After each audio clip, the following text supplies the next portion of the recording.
The 49ers haven't lost in 2 months. Are they going to make it 9 in a row? We'll talk about that and much more with my boy Marco. Keep it locked.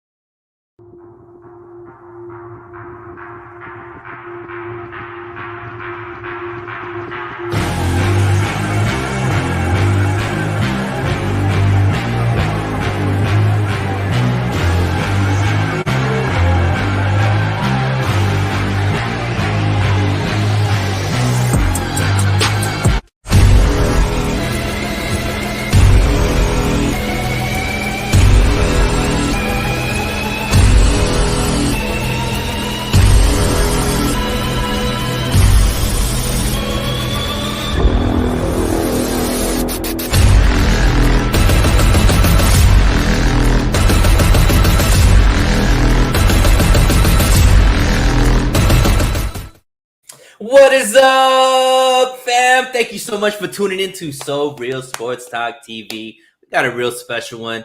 You know Marco is one of my favorite people to have on the show because he's so tapped in and he always keeps it real. And, we like to keep it so real over here. So we are here on a Friday, last Friday before the new year. Marco, how you feeling about how last year went, how this upcoming year is going? You got big plans?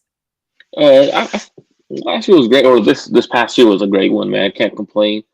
Um, did a lot of things that I put goals to. Next year's gonna be a better one, man. The plan is to go get my master's in Colorado. That's the plan. Oh, wow. So even if I don't go out there, I'll be doing something versus to get that master's degree. So, I mean, great year, man. Can't complain. And how was your year? Man, I gotta say, I set out the year, wrote down some goals. I hit about 80% of what I wanted to hit. Definitely a 20% that I need to get better at. So I'm rolling that over into the new year, plus adding some things on there. But it's always gonna be bigger and better, my man. Definitely feel blessed for how this year went and very motivated going into this new year, man. So I'm pretty similar to you, bro. That's huge. Getting your master's, that's a Yeah, big for deal, sure. Marco. Because I from the little I know about your life, you definitely did some big things this year, man. You've worked with some pretty big name companies. You've tapped into some pretty big sources. So if next year's gonna be better, Marco, I'm glad that I get to be here watching you do your thing, man. So that's gonna be great, man. So let's just get into it because the 49ers obviously are playing the Raiders this upcoming week. There is it obviously is an important game because the 49ers are in contention for definitely the 2 seed, but maybe even the 1 seed, depending on how the Eagles finish out the year.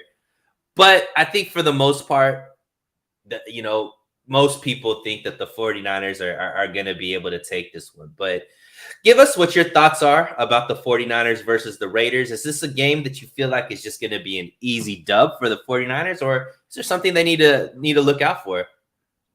So I know everyone always goes to like when they talk 49ers Raiders, everyone talks about it as a rivalry because of the Bay Area.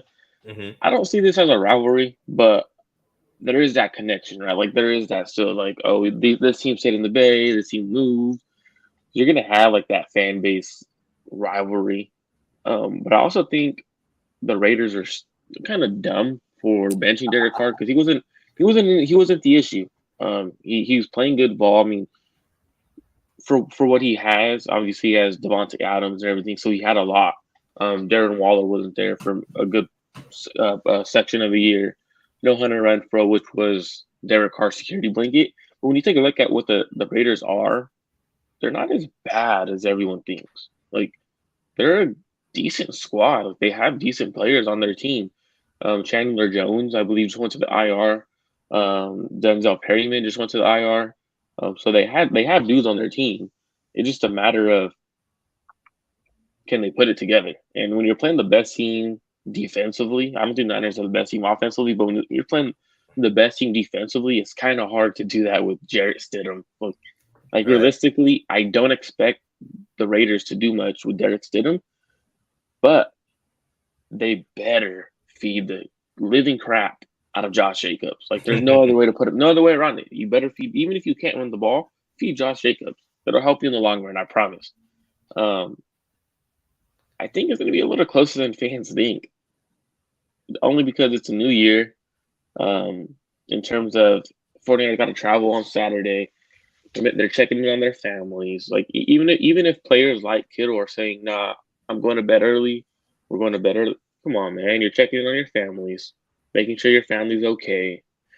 In the morning, you're probably gonna wake up a little bit earlier than usual because you want to call your family. Your family's calling you and stuff like that. So like you got to play the human aspect into it as well. So I think it's be a little bit closer than most think because the Raiders are used to that lifestyle where they're Mm-hmm. constantly worried about their families, calling their families early in the morning like that because they're in Vegas. So Mm-hmm. I think it'd be a closer game than people think. Yeah, and to piggyback off of what you said, I mean, obviously the Raiders season, I think is looks worse because there was such high expectations going into the season, right? Because of them getting Devontae Adams, them getting Chandler Jones. So I think there was high expectations. They've definitely underperformed. However, the last 6 games they've won 4 of them, and they're the Rams game that came down to so they could have easily been 5 out of 6 of the last game. They play a lot of one possession games. So I mentioned it as well. Like, I think that this could be an easy dub for the 49ers if they handle business. But if they play with their food like they've known to do sometimes and keep the game close and all that kind of stuff, these guys have enough weapons that they can make it a game and even, come up with the upset if the 49ers aren't focused. But to talk about directly the Derek Carr thing, I think this is just a move that McDaniels and the organization are just like, this isn't our quarterback of the future. I think the reason that they benched Carr is less about how he's playing and more about that $40 million guarantee that he has if he gets injured, right? So and the reason why I could say that is not only did they say, you're benched, they're like, you're not even on the roster, my dude. You could just not even come to the facility because we don't want you even getting injured on our property just in case. Like, this is definitely a sign that Derek Carr and the Raiders are probably done as far as their relationship. And the way that they extended him, they made it easier for them to get rid of him as well. So, obviously all of this is going to be projection, and I don't know how much thought you put into it, Marco, because I am putting you on the hot seat. But what do you think is the future for Derek Carr? Like, what teams do you think would be interested in him? And who do you think the Raiders are going to be interested? What would be your guess for who the starting quarterback of the Raiders is in 2023? Yeah, like right away, as soon as it was announced, like my family group text sent a text and they're like, oh, one of my uncles was like, Josh McDaniels is an idiot, blah, blah, blah. How are you benching Derek Carr? And we're all Niner fans, but like we like to talk ball. So you're like, oh, idiot, right? I'm like, no, this isn't coming from any head coach, any general man. This is coming from the ownership. The Mm-hmm. ownership trying to save his ass on money. If Derek Carr gets injured or any little dinged up that could possibly get cleaned up with surgery. Everyone remembers where Jimmy Garoppolo last year, right? Like Yeah. the same similar situation. Any dinged up injury that could potentially need to be cleaned up with surgery during the offseason or right after the season, he's gonna do it. Right? Like that's literally any player's gonna do that financially. 5 million or 40 million. I'm going 40 million, even if it's a Right. simple, even if it's a simple cleanup, right? Like Right. anyone's going 40 million. But when I look at it, I don't I don't want to necessarily say his future is done with the Raiders. I mean, we said that with Jimmy Garoppolo, right? Like realistically, we said that with Jimmy Garoppolo, and he's still here. Right. We didn't think he was going to be around. We all thought he was going to be gone. But if any teams are interested in a quarterback like Derek Carr, I can see teams like the New York Jets, the Houston Texans, if they decided to go edge first at number 1, they're still going to have a high draft pick next year, anyways. Mm-hmm. What other teams I are out there think that cut? Indy's probably a team that could be looking for a quarterback. New Orleans, Miami, those are the teams that I think are willing to upgrade through a veteran versus trying to get somebody in the draft. Yeah, even if you look at Tennessee, a Mm-hmm. team that most people probably wouldn't expect because they have a quarterback like Ryan Tannehill. The Pittsburgh Steelers are out there who need a quarterback. I don't care anyone says Kenny Pinnett's trash. Mm-hmm. The Commanders, um, Panthers. You got the Saints. I think he'd be a very good fit for the Saints, to be honest with you. Yeah. So there's a Yeah. lot of teams out there like that could realistically make a move for him. Tampa. But I think Tampa, and that's kind of so uh my hot take for who the Raiders starting quarterback in 2013 is 2023 is going to be Tom Brady. I think him and McDaniels that reunites themselves together. I think that Tom Brady already had the Raiders on his list of teams he wanted to play for when he first came out in free agency, and ended up going to Tampa, obviously because of the coaching situation that didn't want him at that time. And now Tom Brady's dolo, man. So single Tom Brady in Vegas could be dangerous. So I'm thinking it's Tom Brady going to be the starting quarterback there. But who do you think the Raiders would be looking for as far as starting quarterback if all indications show that they don't want Carr anymore? I think they should go. I mean, if they're picking in the top 10, trade assets and go get a quarterback. Like it's one of those ones where you could trade for a guy, you could do all that. But the last couple of trades we've seen for quarterbacks haven't worked out. What I Right. realistically would do is bring in a quarterback like Jacoby Brissett, who knows the system because he's been with Josh McDaniels. Draft a young quarterback like Will Levis if you're in that position, and trade up to go get him, or whatever quarterback they prefer, Anthony Richardson, whatever the case may be. Do something like that in terms of go get your guy in the draft, allow the Raiders to rebuild. The Raiders aren't in a situation to go get a quarterback like Tom Brady and win right away, right? Like they have the pieces. They have Devontae Adams. They have Max Crosby. But realistically, look at their team like across the entire board. Defensively, they are terrible. Mm-hmm. Linebackers, they need more linebackers. Defensive tackles, safeties, corners. Like their team is struggling because of the way it was built. It was poorly built by Mayock and Gruden, and then McDaniels gets there and tries to save pieces and put things together, and then trading for Devontae Adams at the wrong time, like just to kind of try to win now. It was all poorly assembled, and I think you kind of have to go the draft route right now. Yeah, and I actually think that's why they go more established quarterback because they have so many needs on defense instead of utilizing their draft assets on a quarterback of the future. Go get defensive players, like focus all of your high round picks on defensive guys because we have seen defensive players come in and make an impact immediately, right? And I just personally think, especially with Devontae Adams, him and Derek Carr were best of friends, right? Devontae Adams has come out and said, the reason why I'm here is because of Derek Carr.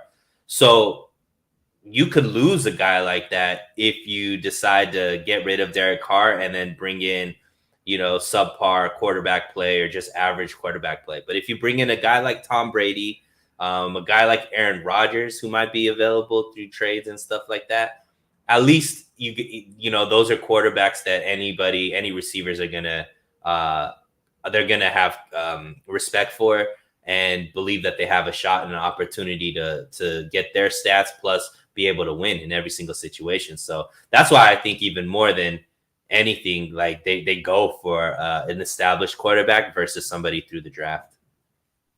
I mean, that's there, but then if you do that right, like that's going to cost more money. So then you lose cap space to bring in other guys.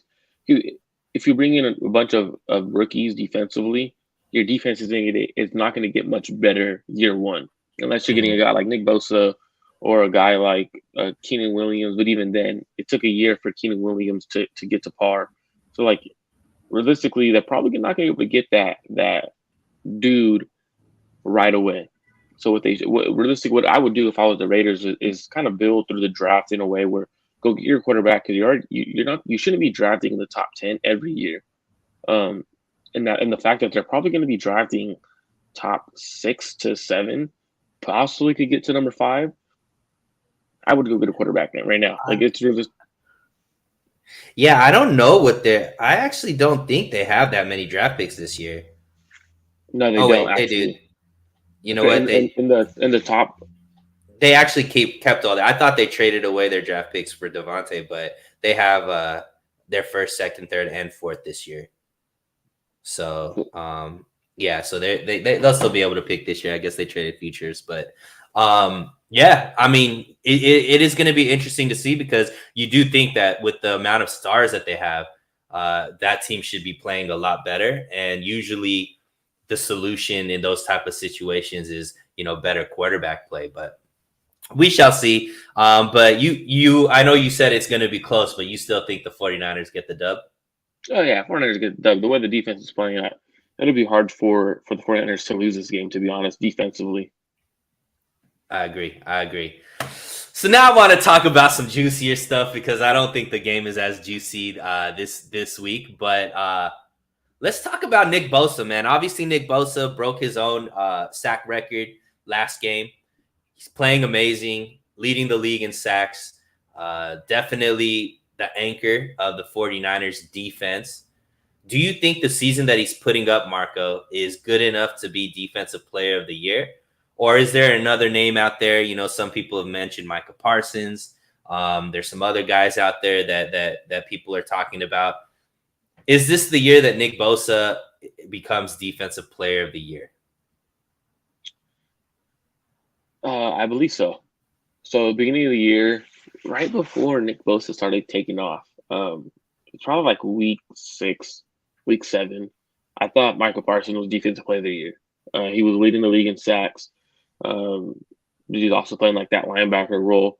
And when you talk about players like Nick Bosa, Michael Parsons, you do have to account that Michael Parsons does play linebacker and defensive end, not just edge rusher. Like he's not just a solely edge rusher. Mm-hmm. So when you look at his stats, you kind of have to like weigh them on a certain level.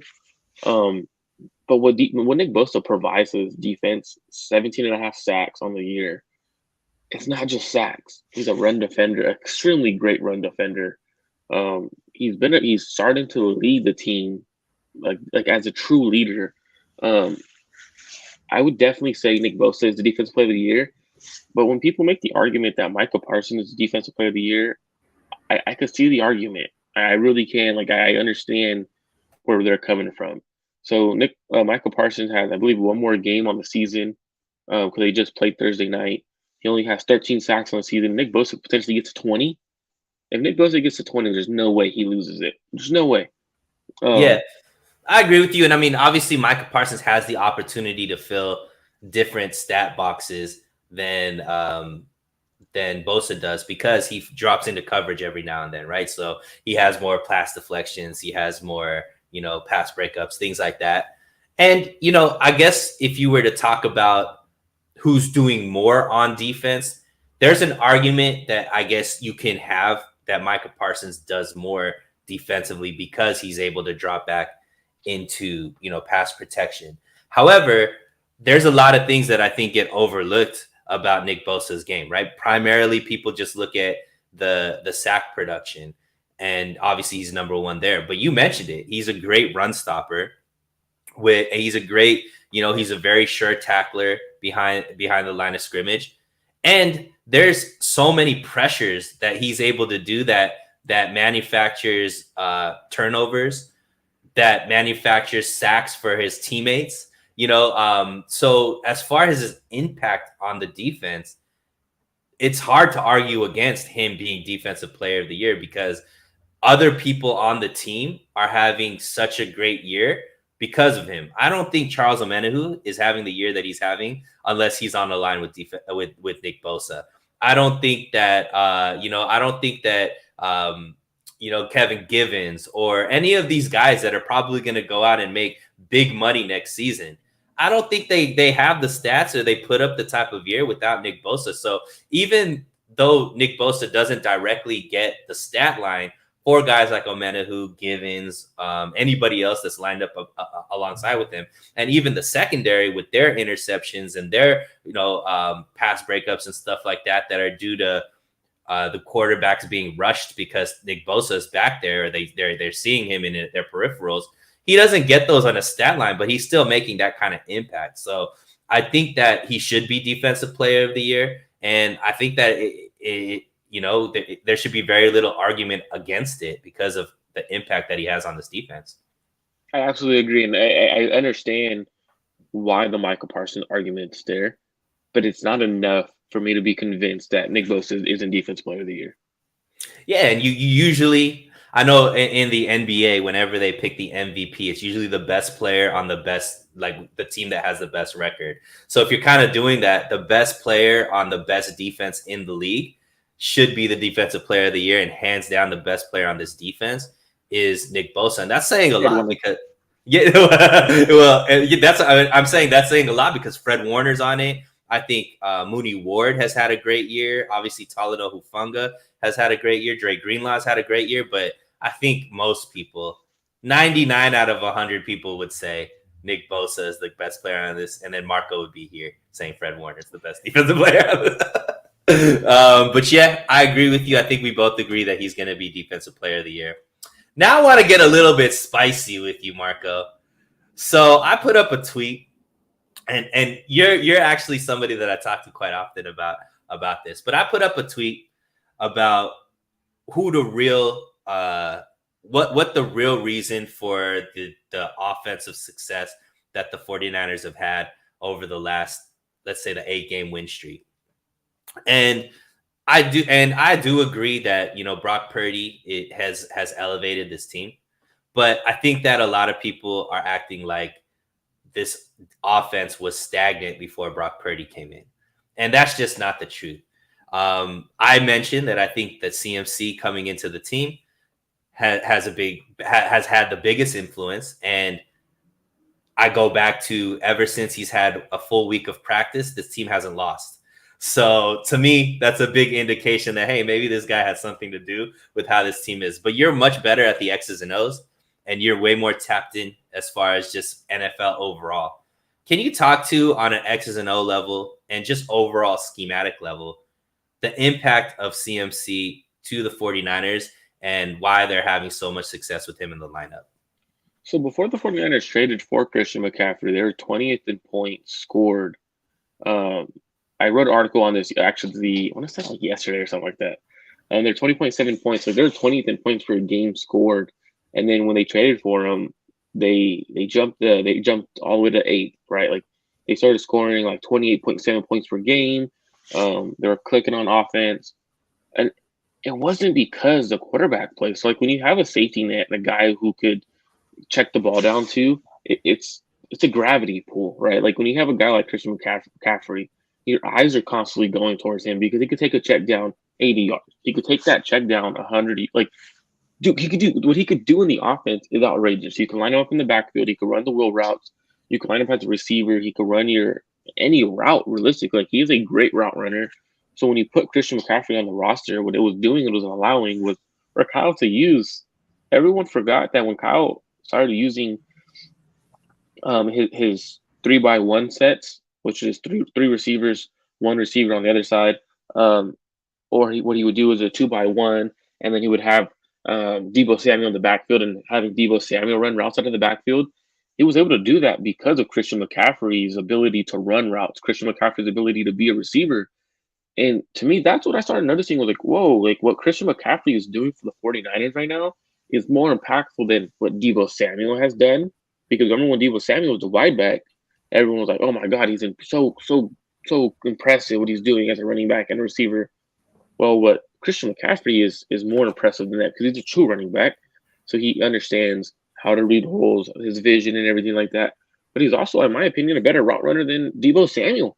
And that's not a knock on Deebo Samuel because he's never been an elite route runner or a great route runner. He's always been a good route runner who put the ball in his hands and he's going to take it 75 yards. So what he's doing for this offense as a safety net, as a running back, as a receiver lined up in the slot is impressive. So in 8 games for the 49ers, he has 938 total yards and 8 touchdowns.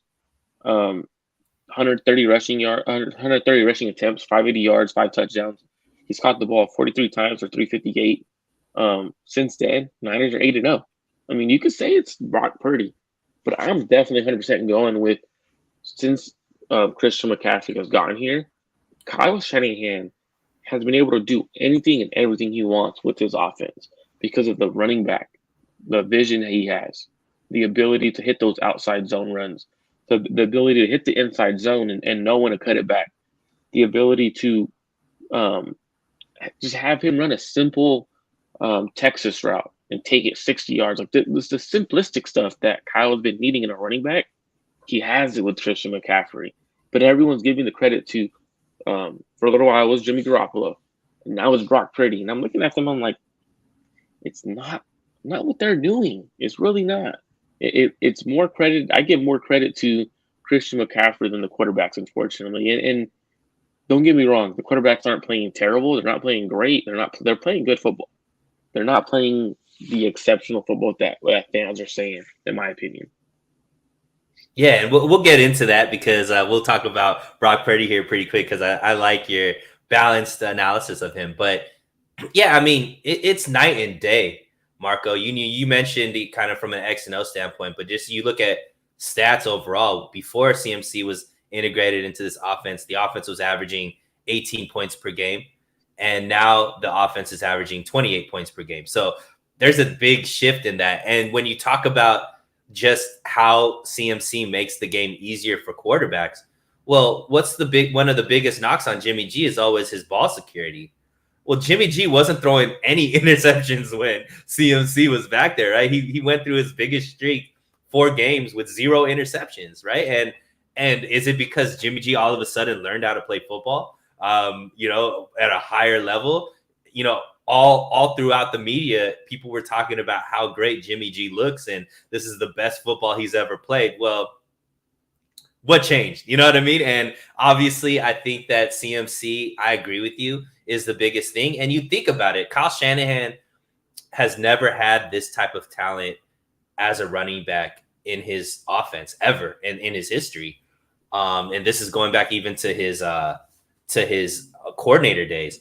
And when you have an offense that's so run heavy, it's interesting that they never put the emphasis on the type of talent like a CMC before, because now you're seeing, I'm sure Kyle Shanahan's shooting him, like looking back and being like, why did I never try to do this earlier? I've been trying to fix this through high drafting quarterbacks, drafting defensive linemen, drafting all these like positions. And it's like, I should have just spent in 2017 my first round pick on the highest rated running back, and his whole offense would be much different. But I'm being facetious in there. But yeah, I think CMC obviously is perfect for the system, and it's making the windows a lot bigger for the quarterbacks, and they're able to see it. And I do think that Brock Purdy elevates this offense more than Jimmy G. You can tell by kind of just, I think that Brock Purdy went up against better defenses than Jimmy did, and he's actually averaged 4 more points per game than Jimmy has. So I think his mobility, his willingness to throw the ball deep in spot when it's there, and just overall him not making those crazy mistakes that Jimmy used to make, I think all benefits this offense. But yeah, hands down, if there was no CMC in this offense, I don't think Brock Purdy would be looking the way that he looks. And so, yeah, I agree with you. I think CMC has been a huge impact, and I want to pat myself on the back, Marco, because I think I was one of the only people that said whatever it takes. And I think you were there. You were on the list too. Whatever it takes to get CMC, it doesn't matter how much of your future, like just take him. He's young. He's in the prime of his career. He's under contract, and he's a game changer. And he proved us both right as far as the fact that they still haven't lost since he's been fully integrated into the offense. And we could take a look back to what Kyle's done, like to get a running back like that, right? Jerick McKinnon is having a phenomenal year with the Kansas City Chiefs. I believe he had like 480 receiving yards, like 6 receiving touchdowns. I mean, he's not running the ball like he used to because that knee isn't the same. But he has like 300 rushing yards. So like if you look at what Kyle did with Jerick McKinnon, that signing, Kyle was trying to get that elite athlete in his running back room. Yeah, he tried, but there's a different level when you get a guy in a first round talent. I forget where Jerick McKinnon was drafted, but I think the first round talent running backs are just built different. There's a reason why they're getting drafted in the first round, and CMC was that. So, all right. So let's get even spicier. So obviously there's a lot of talk around Brock Purdy. There's a lot of people who believe he's the future of the 49ers. He is the second coming of Montana. And then there's other people that just think he's trash, right? So there is a big extreme, and obviously that's pretty normal for the faithful. Either we're over dramatic either way. We either love this guy and elevate him to probably a level that he doesn't deserve, or underrate him to a level that he doesn't deserve. But let's do an honest assessment. And I know we talk about Brock Purdy a lot, just you and I. But give me the pros and the cons. Like, what have you liked about Brock Purdy? What do you think are some of his weaknesses? And then I want to kind of get into what you think the future with him and the team is as well. I cannot believe, and I see it often. People comparing Brock Purdy to Joe Montana, Tom Brady, like in terms of like, oh, he was drafted late, like Tom Brady. Don't do that to the poor guy. And then now, like, I think he's a cool stat. Like the Dan Marino stat is pretty cool. But like asking him that at the podium, it's like, don't compare him to these legends. I'm sorry. Like, don't do it in his first. Like, the kid barely has 3 career starts, 3 or 4, whatever the case may be. Like, don't do that to him, right? Like, he's a good quarterback. Don't get me wrong. What he's doing at the NFL level as a Mr. Irrelevant is phenomenal. Now, when I'm watching Brock Purdy, what I do see is a quarterback. What I really like about him is his mobility, his ability to process in terms of, as soon as he sees something, he's letting it fly.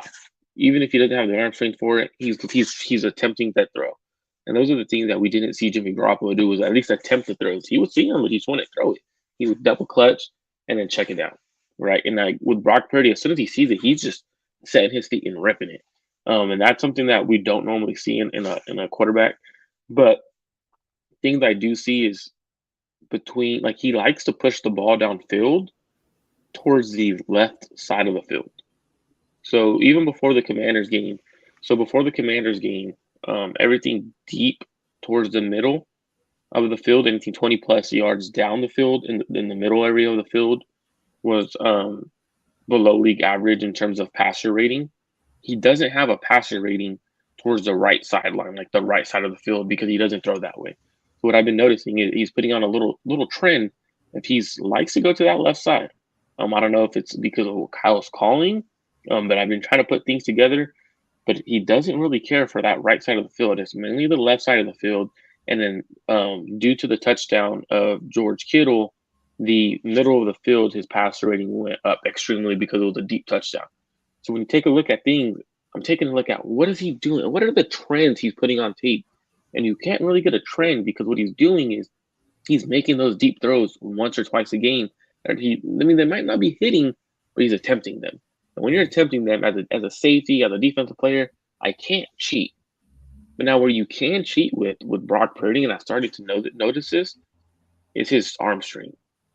If I'm a good enough athlete at the safety position, I'm daring you to hit that deep shot over me because I'm athletic enough to get there. Because you have to, for him, it's everything. Even that George Kittle, if you take a look at that throw, his entire body's into that thing. Like, he is throwing it with the purpose, knowing he doesn't have the arm strength for it, like those kind of throws, but he's still making them. And that's what's impressive to me. I think what Brock Purdy is doing isn't elite.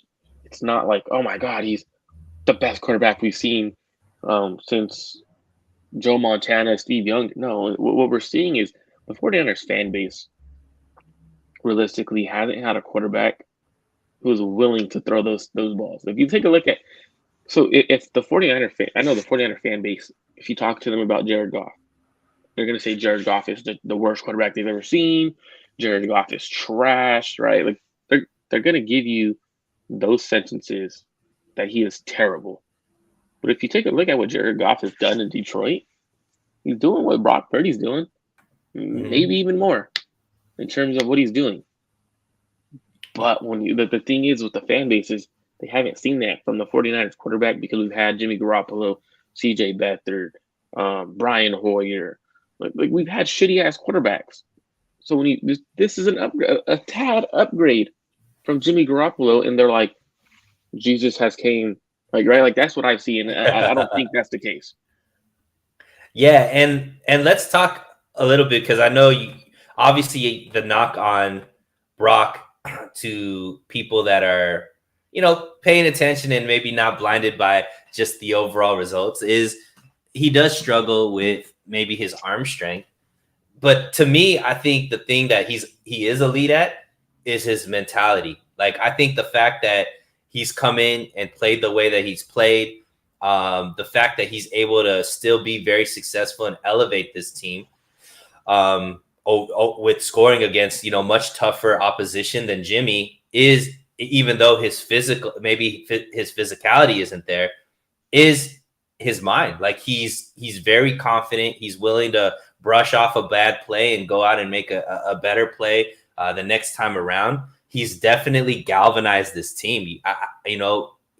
Even more, I'm a Trey Lance guy, but even more than what I've heard the team talk about Trey Lance, it's been even more with Brock Purdy. And obviously, Brock Purdy's gotten more opportunity to play because he stayed healthy where Trey Lance couldn't have.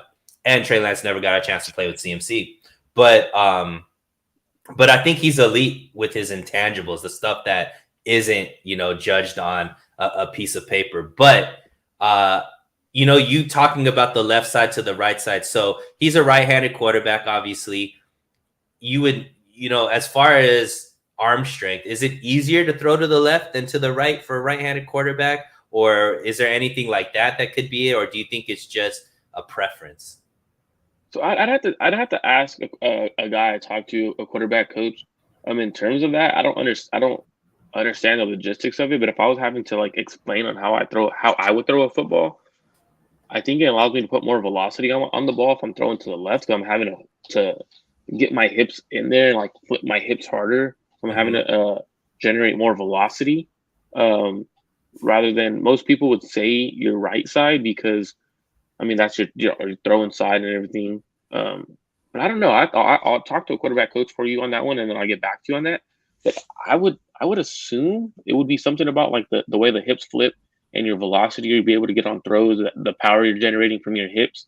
But I'm very curious on that now because and I wonder if Marco, it could also be just the offensive line thing because if you're throwing to your left, you're really you get to see kind of. You would feel like you have more time because the left side of the offensive line is a lot better, right? So you're looking into maybe you're able to kind of put your foot in and use your full body kind of thing if you do have issues with strength. Obviously Banks and Tom and the left tackle. I don't know why his mind is slipping right now, but Trent Williams. Yeah, Williams and Banks are much better than McGlinchey and Burford slash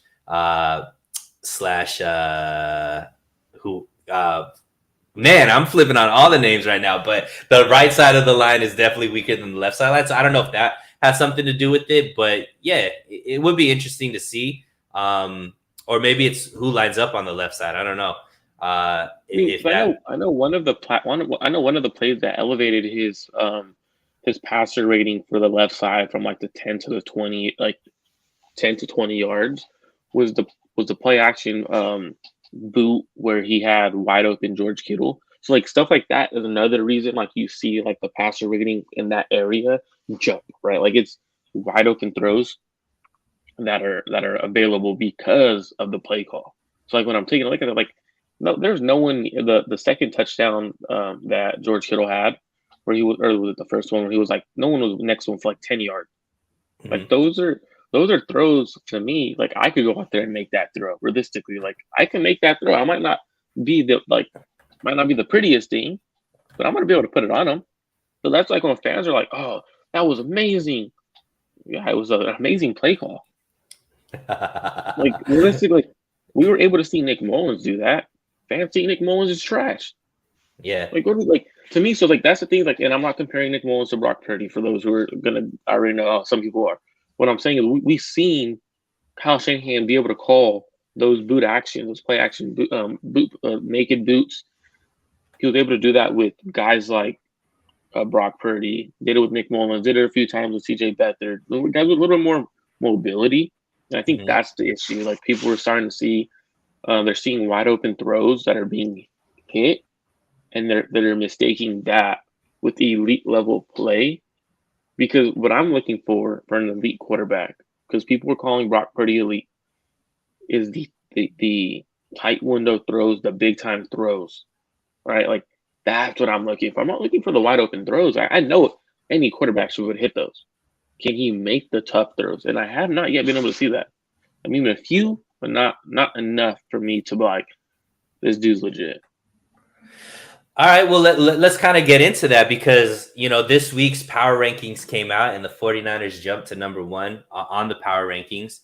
I think they're becoming the trendy pick out of the NFC. I think that for the most part, it's either between the Eagles and the 49ers as far as at this point who they believe is coming out of the NFC into the Super Bowl. And obviously, when you have the defense playing the way that it is and the type of all pro level talent on the offensive side, it is what it is. But at the end of the day, it is going to come down to the player that gets the ball every single time on the offensive side, and that is the quarterback. So with what you've seen from Brock Purdy in this situation, right, on this team with this roster, with this defense and this coaching staff, does he have enough, and does this 49er team have enough to win a Super Bowl this year?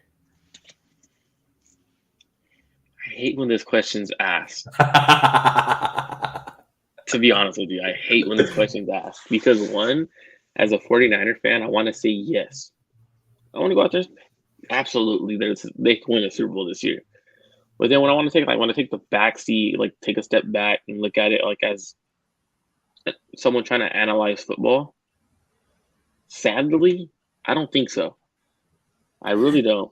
Okay, so let's put it this way then, Marco. What are the type of teams? Because I think that you would be, if you're being honest, there is a path that you can see the 49ers winning the Super Bowl. Absolutely. I think there's like things have to go in a certain way. So talk to us about a little bit about maybe the type of team that the 49ers would struggle with. Like what are the types of teams? What would they have? And it doesn't necessarily have to be like a specific team that you could say Cincinnati, Kansas City, or Buffalo or whatever. Just what are the things that an opposing team could take advantage of that would cause the 49ers not to win the Super Bowl? Stopping the run is key to beating the 49ers if you can stop the run. And then number two, Brock Purdy. I mean, we're being realistic. We're being honest. Everyone, like, this defense isn't going to hold teams to 15 points in the playoffs. It's not. It's a great defense. Absolutely a great defense. But when you look at what the defense is capable of doing, they struggle with elite receivers or receivers that can beat you downfield. They do. They just gave up big play after big play to the Commanders, who have Jahan Dotson, Terry McLaurin. If you have to play the Vikings, they're frauds. But you're probably going to struggle with Justin Jefferson, Adam Thielen, not so much, but KJ Osborne, who has speed, TJ Hawkinson. So like that's a lot to work with as an offense to play a great defense. Now their defense sucks, so that's why I think the 49ers would get them. But then when you play a team like Tampa again, I don't think you could trick Tom Brady 2 times in a row. I think he's going to figure something out to be able to score at least some points. He's not going to put up a goose egg like he did against the 49ers. They also didn't have Vita Vea, who was a great run defender. They could stop the run. Now, they were also missing 3 players in their starting secondary, 2 safeties and a corner. So that's a lot to work with too. And then you look at the Dallas Cowboys, who their run defense isn't great, but if I'm the Dallas Cowboys, I'm forcing you to stop the run. I'm for everything I possibly can to stop the run. I have Trevon Diggs back there, who I'll trust. I got they have a couple other young corners. Shout out to my buddy Deron Bland. Modesto native 209, baby. He don't throw towards him. He's gonna intercept something. That kid, four or five interceptions on the year as a rookie. Don't throw the ball at him. He's gonna make you pay. You keep throwing at him, he's gonna make you pay, Brock Purdy. So like stuff like that, Jimmy Garoppolo, whoever's throwing, don't throw at him because he is a ball hawk. They have the weapons. Now the Eagles, they don't have to force you to stop the run. They can stop the run. Right. They don't have to put an extra two guys in the box. They could do that. Okay. So like for me, that's where I'm looking at. I was like, okay, these teams are actually they give Niners fits. And what the Philadelphia Eagles has is a legit quarterback that could run the ball. Yeah, I mean, the Eagles to me are the team that I think would give the 49ers in the NFC the toughest, just because they're the most them like the 49ers are the most complete team, right? They have the best offensive line in the league. They have a really underrated defensive line. They have the best cornerback duo in the league by hands down by far. Anybody that wants to argue with me that they could put two better cornerbacks than Bradbury and Slay back there is insane. Their safety play has been really good, and their linebacker play is decent, right? So they're the team that is fully complete. They have weapons on offense, running game, receivers, tight end. So they're the toughest out. I agree with you. I think a team that can expose the two weaknesses that I think this 49ers have. The one on defense you mentioned, they struggle, especially in zone coverage, to deal with speedy, quick receivers. They need to figure, because they're saying Talanoa Funga is not getting any faster. Diamondre Lenore is not getting any faster. Womack's not getting any faster. Jimmy Ward isn't getting any faster. They have to figure out where that disconnect is, because it constantly looks like a blown coverage, how these guys are getting so open. So that's one. So a team that has offensive speed and can give their quarterback enough time to let that play unfold, and a defensive line that could push around the offensive line, right? Because we've seen this offensive line struggle against solid defensive line and get pushed around a little bit. So I think that a team that has a really great defensive line and speedy receivers are the path to beat the 49ers. Now, to play a little bit devil's advocate on you with saying Brock Purdy, because I don't think we could just say Brock Purdy overall, because the 49ers have averaged 31 points per game with Brock Purdy at the helm. So he's capable of maintaining this offense and being a high-scoring offense. But like you mentioned, there's some things we haven't seen out of Brock Purdy. We haven't seen him have to put together long drives. Yeah. When it's needed, right? He's played with the lead for pretty much all of his career here with the 49ers. And we haven't seen him do the under pressure type stuff. What is this 2-minute drill like? What is it going to be like when they're playing from behind? What is it going to be like when, every possession matters, because you have an opposing offense that can score the ball at will? So we haven't seen him in those scenarios. I would like to think that at least mentality wise, he's going to be there, but is his physical ability going to allow him to make those clutch throws? Because there is going to be a time where he has to make a pass that isn't just wide open. That's going to matter. You know what I mean? He's going to have to fit a ball through it. And to his credit, he's thrown some nice balls that are, perfectly placed in a window and stuff like that. So I know he's capable of it, but how's that pressure? How is he going to be able to deal with that pressure when it's like, when it's not you're up by 14 and you're making that pass, versus it's like you're down by 3 and you need to make this pass, otherwise we lose this game. That's to be determined. And, he's going to have an opportunity, I think, Marco, to finish this movie off great. I think he's done enough to where he's a heartwarming story. And, I think that if he goes off and they make it to the Super Bowl, they win the Super Bowl, this dude has written his future paycheck. Like, it's over. Like, he could eat for free for the rest of his life off of this, little stretch that he was able to be put in. So, I still believe the 49ers. I think that for me, Marco, my bold statement that I've said is the Super Bowl champion is coming out of the NFC, and it's whoever wins out of the Eagles and the 49ers, I think are winning the Super Bowl, because I think those two teams are the most complete teams in the NFL. That's my bold take. I know a lot of people are like, wow, you don't think any of these AFC teams could beat them? And I just think that the NFC teams are the elite NFC teams, the Eagles, the Niners, I think are more complete than anything the AFC is going to bring. So the thing you said that caught my attention, you said story, and you said the story he's writing for himself, right? The storyline, that's where I'm concerned, right? Like, it's a story. It's all a dream. It's all right. Like, it's this little fantasy, right? That we're living like a fantasy. Like, you don't see this happen every day. And when you look at his stats, his big time throw percent or rate, what people want to call it, it's at 1.6% right now. Jimmy Garoppolo's big time throw rate, that's 4%. The turnover worthy plays, Brock Purdy is at 3.6 for the turnover worthy plays. Jimmy Garoppolo was at 2.6. So he's even throwing higher percent of turnover worthy plays than Jimmy Garoppolo was. So for me, and his average depth of throwing of target 6.7 versus Jimmy's was 7.3.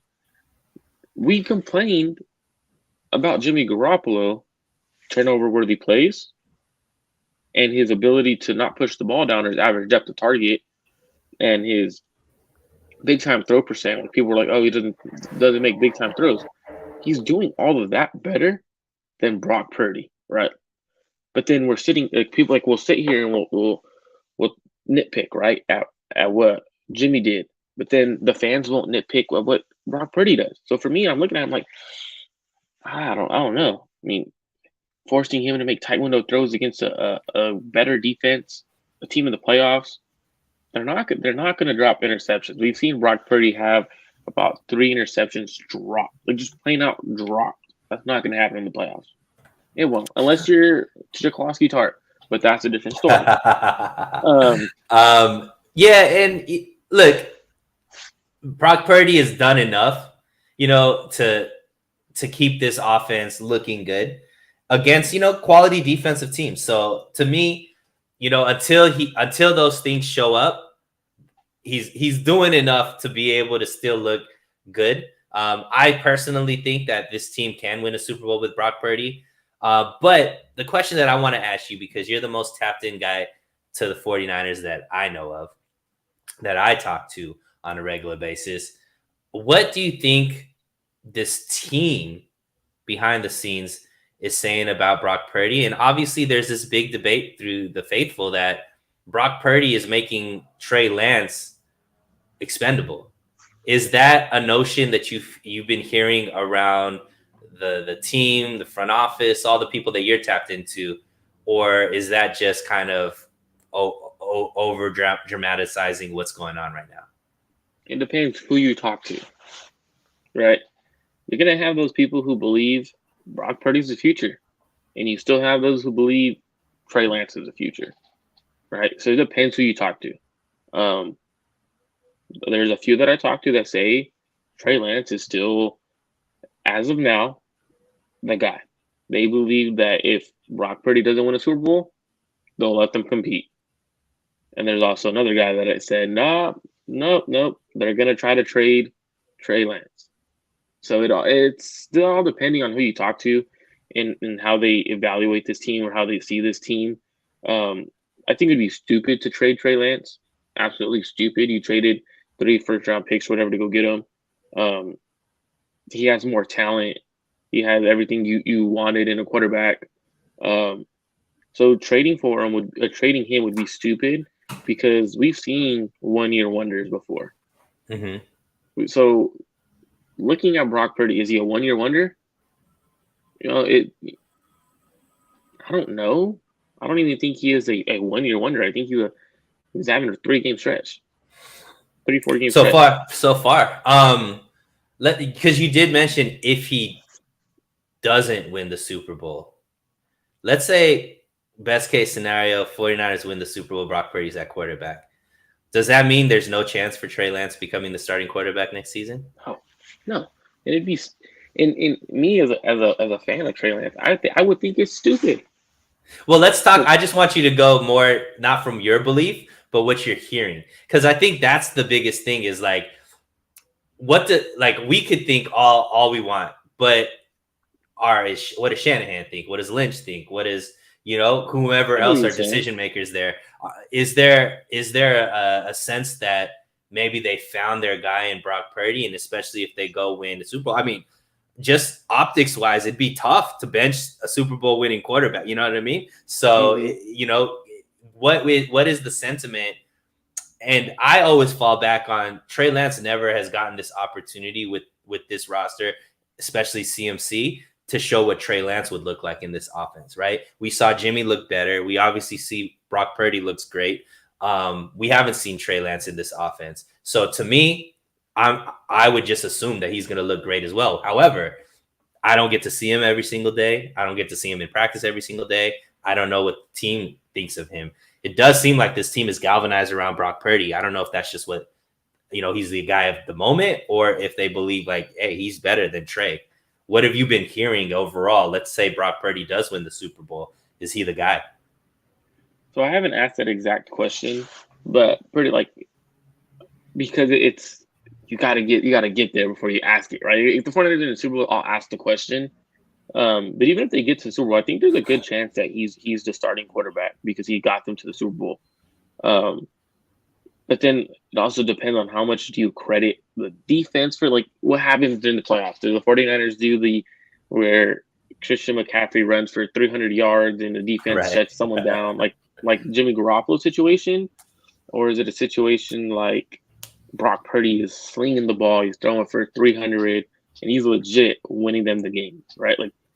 Then that's a bigger conversation, because if he's doing that, then you have a guy who could win in the playoffs.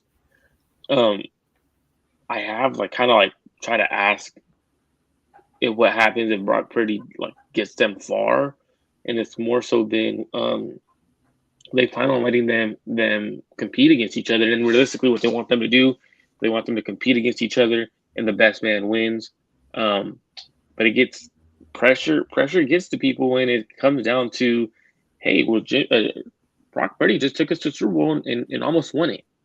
That pressure from the ownership, that pressure from other people is going to weigh on someone. And I think that would be the deciding factor for John Lynch, Kyle Shanahan, if there's pressure put on them, which I don't think the ownership would do it yet, because they've been allowing them to run the organization how they see fit. Mm-hmm. But if they do decide, hey, no, this is a guy we're rocking with, then the pressure becomes, and that's when things get tricky, because we've just seen the Las Vegas Raiders owner make a big decision on quarterback, right? Mm-hmm. Same thing could happen with the 49ers ownership. I don't think it'll happen, but that could happen. You could also have pressure from the players. The reason why Jimmy Garoppolo stuck around last year and was the starter was pressure from the players. From what I had heard is the players put pressure on the 49ers because of the roster they had, and they thought they could win a Super Bowl, and they got to the NFC Championship. So the players were very accurate. The players they were understanding what the situation was. So for them, that could also be a determining factor. And I know you did say, what is the vibe around the locker room? It feels like they've rallied around Brock Purdy. Mm-hmm. I actually asked a question to Adrian Colbert. I had him on the podcast on Tuesday. I asked him, does it matter? For defense, you've been around great defenses. You've been on some good defenses in New England and the 49ers. Does it matter who's under center as a defense? And he said, no, does not matter. We don't care. Absolutely, a defense does not care who's behind center. What we care about is doing our job and holding teams to 0 points. That's our job. That's what we care about. If the offense, we don't really, he goes, realistically, we really don't care what the defense or offense has behind center, who it is, what their name. We don't care. Just win games. That's what we're trying to do, is win games. So when people say, oh, the players don't care as long as they're winning. They really don't. I love it, man. Low the Truth. Great name, man. Thanks for coming in. Who do y'all have coming out of the AFC, Marco? Who do you think's coming out of the AFC into the Super Bowl? Man, AFC is one of those ones where it's a kind of hard thing to look at because if you take a look at the AFC, I love Josh Allen. I love Patrick Mahomes, what they're able to do. So taking a look at them, um, you got Buffalo Bills, you got Cincinnati's freaking good. Mm-hmm. I'm probably gonna go Kansas City Chiefs. Yeah. I mean, it kind of, I guess, depends on how the seeding ends up at the end, like who plays each other in that, second round, because, some heavy hitters are going to be knocking each other out, right, to get into the AFC Championship game. I don't know, man. I think it's going to be Cincy. I think that Cincy has Kansas City's number. So, if they get through and they play Kansas City, they beat Kansas City each time, and they've already have beat them in the playoffs last year. So I think there's a little bit of a hurdle for Kansas City to get over, beating Cincinnati. So I think that Cincinnati's defense obviously isn't their strong suit. That offense is electric on all sides, and I think Joey Burrow is a gamer. Same thing with Kansas City, right? They're more offense than defense, and they got a gamer and quarterback. So those teams are very similar. That'd be an exciting game. I think the more exciting teams are in the AFC, but I think the more complete teams are the Eagles and the 49ers in the NFC. So that's why I think out of those two, that's who wins the Super Bowl. But it's gonna be a fun playoffs, man. I think all the matchups are gonna be pretty interesting. I think the Super Bowl winner is going to be either Josh Allen or Mahomes. That's what I think is winning the Super Bowl. Really interesting, because Buffalo hasn't looked as great, man. Like Josh Allen hasn't been playing great the last, like, I don't know. It's been a chunk of time that he's just been kind of mediocre and average, but they have a great defense over there. So that's like the saving grace, I guess. QB wins, baby. I want to get you out on this one, man. So, it's probably way too early to be talking about this. However, there's 2 more games left in the season, and that's when, a lot of changes happen and people start looking towards the future. Obviously, with DeMeco Ryans having the year that he's had, coaching up the top defense in the league, he was already somebody that last year got some head coaching buzz. This year already with the Denver job, he's in contention for that. And there's going to be more openings that definitely you feel like he's going to get an opportunity and maybe possibly take that opportunity. Obviously, that would mean 49ers have to replace him. I think most people thought it was going to be Vic Fangio because that's kind of, they brought him in as a consultant and he was just going to slide in when DeMeco left. However, a lot of rumors have been that Sean Payton is eyeing Vic Fangio as far as his defensive coordinator when he, ends up taking a job, which most people think he will this offseason. So in that defensive coordinator, to replace the defensive coordinator with, all the information that you have, who do you think ends up being the defensive coordinator? Or if we don't necessarily have a name, like, do you think it's going to be somebody internally or an external hire based off of what you know and what you've heard? I think it all depends on who's available at the end of the season. What defense coordinators get fired, what head coaches get fired, right? Like, for example, if Todd Bowles gets fired, right? I don't think it'll happen with the Bucs, but if Todd Bowles gets fired, intriguing name. Mm-hmm. Now there's a lot of names you could throw out there. If they're no longer with their team, or they decide to take a defense coordinator job with the 49ers rather than their team. But I'm gonna throw out some internal names. Safety coach Daniel Bullocks. Then if you want to go even an older guy who's a linebacker coach, who the team is some players are gonna preach for, Johnny Holland. But I think right now, if I had to choose someone internally to take that position, it's definitely going to be Daniel Bullock, the 49ers safeties coach. Played in the NFL, I believe. Believe he played for Detroit. It was second round draft pick. He's a younger guy. He's only 39 years old. And the secondary has looked better year after year. He's been here through the whole tenure of Kyle Shanahan. He initially was an assistant and then, became the safeties coach. And you're seeing guys like Jimmy Ward, Hufanga, Gibson. These guys have been playing, pretty well. So definitely he knows how to develop players, right? That's like if you want, that's a big thing too, developing the players. Like he's developed Hufanga, and stuff like that. So if you take a look at like internal guys, I would definitely go with Daniel Bullocks. In my opinion, I think he could handle that job.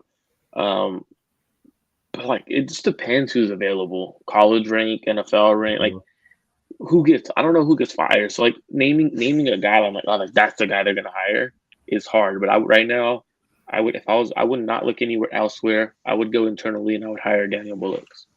Yeah, I agree with you. I mean, obviously, we've seen Kyle Shanahan has elevated D'Amico from the staff. Like he didn't go external hire on that, you know, to keep that continuity, especially with the defense playing at the level that they're playing. It would make sense to just elevate a guy, whether it be Holland. I agree with you. I think it's more Bullocks probably leading that race. External hire for me, though, I think there's a guy out there that makes a lot of sense, and that's Brian Flores. He's the linebacker coach at Pittsburgh right now. He was obviously head coach at Miami when that defense was humming, has a pedigree coming from, Bill Belichick, who I know Kyle Shanahan respects a lot. And Brian Flores is somebody who Kyle Shanahan was interested in his initial staff when he first got over here in 2017. There was a lot of buzz that he would be interested in bringing him on as defensive coordinator. Then he ended up with Robert Saleh, obviously, which worked out well. So Brian Flores is somebody who I think could be a name that would be interesting. He's somebody who's very good at creating pressure. And obviously, when you have the weapons that the 49ers have, it's going to be the most sought after defensive coordinator position. Let's be honest. Like even Vic Fangio, like, does he really want to leave if he gets the opportunity to be a defensive coordinator here? I think that if you're an ambitious guy and you want to be a head coach again, defensive coordinator for the 49ers is like the spot to be, right? So who knows? Even Vic might say no to Sean Payton and be like, nah, I think I'm going to just stick it around here and work with Bosa, Warner, Charvarius Ward, Greenlaw, Armstead. Like, I think I want these weapons on my defense because wherever you're going probably doesn't have that caliber of player. Oh, man, I can't think of his name right now. He was with the Seattle Seahawks when Robert Saleh was there. He was a defensive coach for the Cowboys. I don't think he was the coordinator. Was it Leonard? Or No, it wasn't Leonard. Schwartz? No, it wasn't Schwartz. He was like a safeties coach. Back when the Legion of Boom. Damn, what's his name? Yeah, I'm not sure. I'll text it to you. I'll find out what it is. I'll text it to you. Right. But he's been a guy who's been bouncing around who potentially might get he might be a D coordinator somewhere probably right now, to be honest with you. It's an exciting position. I think, one thing that, and I've been saying this every time this topic comes up, the one thing that I have no doubt about Shanahan is his ability to select the right coach and develop the right coach. So I think whomever he brings in is going to be perfect for the job. We've seen this defense get better and better with, the choices he's made. And so, I have full faith that the right guy is going to come into the position. But it's an exciting, I don't see a coach that wouldn't want to be the defensive coordinator for the 49ers. It's got to be one of the most sought after coordinator positions in the league in quite some time because of just what they have there. We also got to remember too, like when DeMeco Ryans was hired, the 49ers were heavily weighed by Fred Warner. Fred Warner preached for DeMeco Ryans. Like that was, he was like, hey, this dude knows the play calls. He's developed a lot of linebackers, developed 3 of them. He's a guy that we love in the locker room. So like it was heavily like weighed by the team, and I think Kyle Shanahan should keep doing that. Who do your players love playing for? Right. And if you look at it, the team safeties have been developed like recently. The defensive back room is playing great ball. So I mean, I would definitely go if I had to choose from the team, I'm either going, and I don't know if Johnny Holland would be a good fit in terms of would he want to call plays because he's always been a linebackers coach. For the most part, his entire coaching career. He also played in the NFL, so he has that kind of mentality. But as a linebacker coach, pretty much what he's done his entire career. So I don't know if he would want to take the responsibility of calling plays, but he's one of the older guys, I guess, in the coach's room, 57 years old, which isn't old. It's not old, but who do they want? Do they want an older guy who's respected and you're going to listen to what he says, or a young dude with energy? And kind of the route they went with DeMeco Ryans, and I think it might be the route they do with Daniel Bullocks. Yeah, it would make a lot of sense. Harold Murillo has a question. Oops. Oh, yeah. If for some reason the 49ers and Cowboys end up tied for the number one spot in the playoffs, who has a tiebreaker? So at that point, it goes from conference record, and the 49ers would get that spot. So 49ers have a better conference record right now than anybody in the NFC, actually. So that would go to them. Great, Marco. That was a great show. Like always, you always bring it, my guy. Anything that you want to plug? Anything that we should be looking out for this year or coming through, next year? What do we have to look for from my guy Marco Martinez?